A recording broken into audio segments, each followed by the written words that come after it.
Bueno, qué lindo verlos nuevamente. Gracias, porque cada vez que solicitamos la presencia de ustedes están firmes. Muchísimas gracias por eso. No se imaginan el valor que tiene para nosotros. Alma guaraní.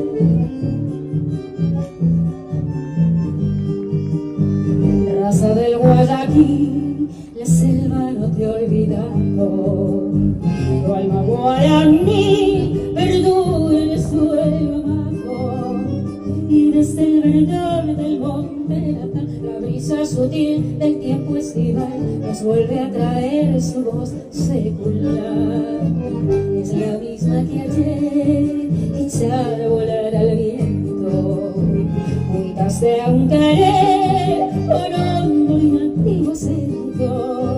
Es la voz racial que no morirá, tras el crisol de algún baracán, su pena y su amor convierta en cantar. Alma guaraní, de los naranjales. Alma guaraní, lamento de los rivales. Viva tu tradición en la luz y en la flor, lo mismo que el manantial, sin ningún rumor, aflorando va, y en riesgo de amor bendiciendo está. Alma guaraní, la heredad de acá.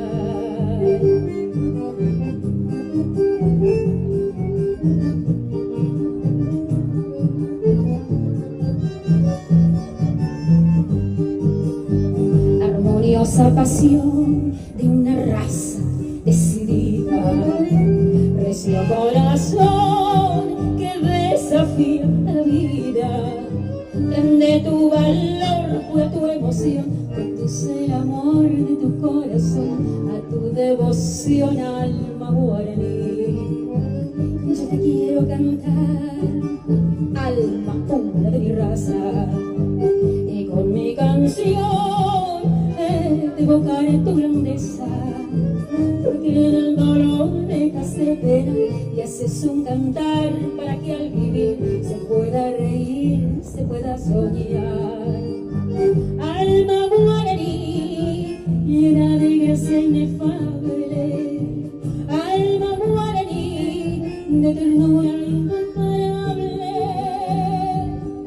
Esta voz es canción, es dolor y es pasión, fervor que vive al cantar, invita a soñar y es tu emoción. Alma que es amor, alma que es verdad y cambia el dolor en felicidad.